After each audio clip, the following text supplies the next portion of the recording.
राजधानी दिल्ली के बुराड़ी निरंकारी मैदान में पंडित प्रदीप मिश्रा की शिव महापुराण कथा का आज दूसरे दिन उनके चाहने वाले कई लाख भक्तों की अपार भीड़ का नज़ारा देखने को मिला। आप तस्वीरों के माध्यम से देख सकते हैं किस तरीके से पंडित प्रदीप मिश्रा की शिव महापुराण कथा को सुनने वाले भक्तों का तांता लगा हुआ है। भक्त उनकी भक्ति में इतने विलीन हैं कि वह भक्ति में नृत्य भी करते नजर आ रहे हैं।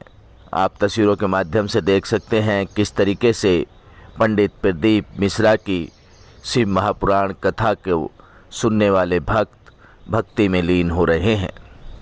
आपको बताते चले कि इस कथा का भव्य आयोजन मानव शिक्षा संस्थान द्वारा आयोजित किया जा रहा है।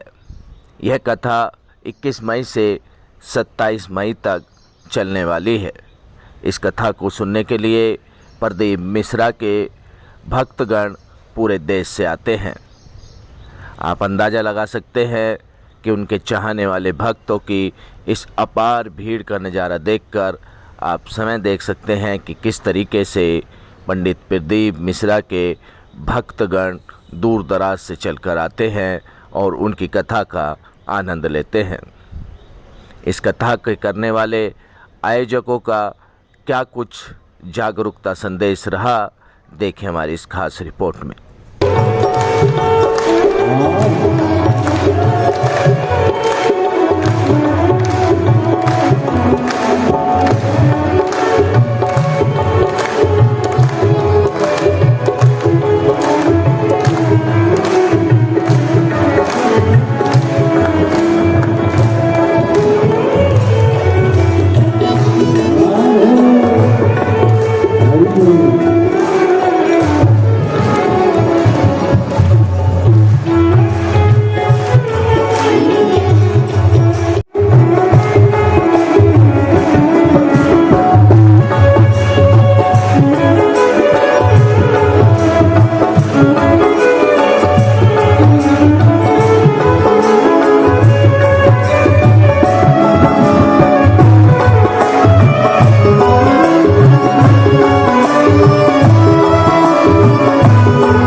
क्या कुछ कहेंगे हस्तिनापुर से महापुराण की कथा प्रारंभिक रूप से चल रही है, किस तरीके से देखेंगे? देखिए, ये बहुत बड़ा एक तरह से इसको यज्ञ कह लीजिए, और हम सब सौभाग्यशाली हैं कि आज हमें इस कथा का सुनने का सौभाग्य मिल रहा है। पहली बार गुरुजी इस आश्रम में यहाँ इस जगह पर आए हैं। देखिए, हजारों की संख्या में लोग यहाँ हैं और बड़ी आस्था से जो जुड़े हुए हैं लोगों को यह मानना है कि इस पंडाल में जगह मिल जाए तो हम पुण्य के भागी बन जाएं। तो मैं आयोजक को, गर्ग साहब की पूरी टीम को मैं साधुवाद देता हूँ कि इन सब की मेहनत के कारण ये सफल हुआ। देखिए, कई बार क्या होता है कि भोले भी परीक्षा लेते हैं वक्त का। कई सारी संकटें आई, बाधाएं आई, लेकिन आयोजक के दृढ़ संकल्प और गुरु जी का आशीर्वाद का प्रतिफल है कि आज भक्तिमय वातावरण यहाँ बना हुआ है। तो मुझे लगता है कि आयोजक साधुवाद के पात्र इसलिए बन रहे हैं कि इस तमाम संकट को झेलते हुए जो गुरु जी पे जिनकी श्रद्धा है, विश्वास है, उनको सुनने का अवसर प्रदान कर रहे हैं। गर्मी को देखते हुए समय में बदलाव किया गया, कैसे होकर? हाँ, गर्मी बहुत थी और लोग भीषण गर्मी में आ रहे थे, उनको दिक्कत ना हो। कई लोग फेंट हो रहे थे। तो गुरु जी ने भी और सभी आयोजक जो है उन्होंने फैसला लिया कि ये 6 से 9 हो जाए, ताकि थोड़ा मौसम का मिजाज ठीक हो, तो लोग आराम से बैठ के सुन पाए। लेकिन गुरु जी के ऐसी श्रद्धा है लोगों का कि गर्मी के बाद लोग बैठते तो थे, लेकिन गुरु जी ने ही कहा कि लोगों की सेहत पे कोई फर्क न पड़ जाए, इसलिए ये सब अच्छे से रखा गया।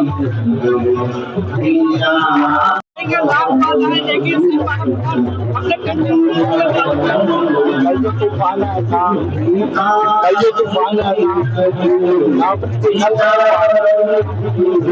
महादेव तूफान के बाद आज कथा रखती है।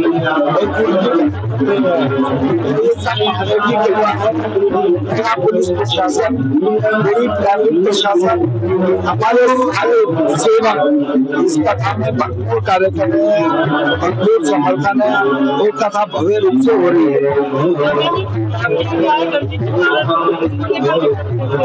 जो कल तूफान आया है वो भी महादेव की कृपा से आया है, समय में बदलाव लाया है, और समय में बदलाव हुए हैं।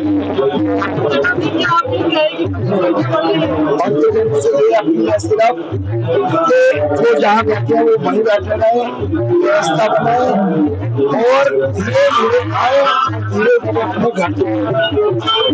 अपने घर कल बड़ा तूफान था, लेकिन फिर भी कहते हैं ना, पंडित कृष्णा जी की कथा में चाहे बारिश आए चाहे तूफान है, आना है तो आना है। भगवान भोलेनाथ धरती पे आते हैं किसी भी रूप में, तो ऐसा होता है।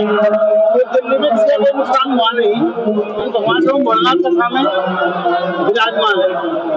कथा व्यास जी ने अभी खुद बोला था कि बुराड़ी की पावन धरती पर जैसे मैं आया हूँ, बड़े पुल बने हुए हैं, व्यवस्था दिल्ली पुलिस और आयोजक है सबने बहुत अच्छी की हुई है। उसके बारे में कहेंगे? पूरा ट्रैफिक पुलिस जो है पूरे व्यवस्था संभाले हुए हैं। अंदाजा 3000 पुलिसकर्मी लगे हुए हैं पूरे संभालने के लिए व्यवस्था। लोगों से क्या कहना चाहेंगे, क्या अपील करना चाहेंगे? लोगों से अपील है सुख शांति से आराम से बैठ के कथा सुने और बाबा भोलेनाथ का आशीर्वाद प्राप्त करें। धन्यवाद।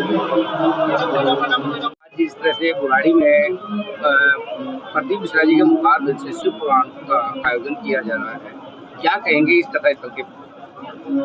यह एक भव्य और दिव्य कथा है, और हम भी इस आशा से आए हैं कि महाराज जी की कथा ऑस्ट्रेलिया में भी हम कराएं, इसलिए माननीय अपने कृष्ण बंसल जी से आग्रह करने के लिए आए कि महाराज जी की कथा अगले वर्ष 2026 में ऑस्ट्रेलिया में 350 एकड़ में हम श्री राम मंदिर बना रहे हैं और 9 अप्रैल 2026 में ऋतंभरा जी का कार्यक्रम तय है। 9, 10, 11 3 दिनों का राम कथा परम पूज्य ऋतंभरा जी का तय है। और अगले साल फिर हम चाहेंगे कि राम भद्राचार्य जी और अपने पूजनीय प्रदीप मिश्रा जी का भी कार्यक्रम वहाँ पर हो, जिससे कि वह उस मंदिर जो हम 350 एकड़ में मंदिर बना रहे हैं ऑस्ट्रेलिया, वेस्ट ऑस्ट्रेलिया पर्थ में, उसका प्रचार प्रसार हो सके। और यह जो मंदिर है श्री राम मंदिर अपने आप में भव्य और दिव्य है। Tallest temple in the world, 721 foot ऊंचा शिखर होगा और largest temple in the world जो कि 350 एकड़ में फैला होगा। इसमें 100 एकड़ में हम हिंदू कॉलोनी बनाएंगे अयोध्यापुरी नाम से। इसमें केवल हिंदुओं का निवास होगा और उसमें भी सब लोगों से यह संकल्प कराया जाएगा कि उसमें रहने वाले लोग मांस और मदिरा का सेवन नहीं करेंगे। ऐसे हिंदुओं को हम अपने अयोध्यापुरी में निवास देंगे।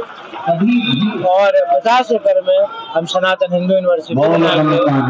हमारा जो मंदिर होगा उस मंदिर पर जैन मंदिर और गुरु गोविंद सिंह जी महाराज का भी गुरुधाम होगा।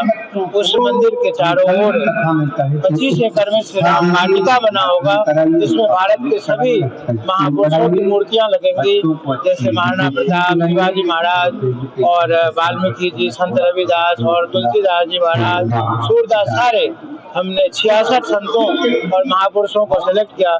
इसमें महाराजा अग्रसेन जी की भी मूर्ति लगेगी, शिवाजी, संभाजी, महाराणा प्रताप, राणा कुंभा और गुरु गोविंद सिंह जी महाराज और महाराजा रंजीत सिंह और हरि सिंह नलवा, सारे योद्धा और सारे संत की मूर्ति वहाँ लगेगी। कथा स्थल की बात करी है, हाँ। आप पूरी दूर से आए हैं तो कैसा प्रतीत कर रहे हैं? प्रदीप मिश्रा जी अपने मुखारबिंद से कथा कर रहे हैं, कैसा लग रहा है आपको? बहुत अच्छा लग रहा है। इनके कथा को क्या कहना, बहुत लोकप्रिय, लाखों लोगों का भीड़ ही बता रहा है। इतनी भीड़ ही इस बात का प्रमाण है कि जो कथा की भव्यता है और दिव्यता है और लोग कहीं ना कहीं मानते हैं कि मुखारबिंद में मिठास बन जाए। हाँ, बहुत। और भगवान शिव की भक्ति का जो ये प्रचार प्रसार कर रहे हैं, इससे हमारा सनातन धर्म का उत्थान हो रहा है, उद्धार हो रहा है, प्रचार प्रसार हो रहा है और भोलेनाथ की कृपा दिल्ली को प्राप्त हो रहा है।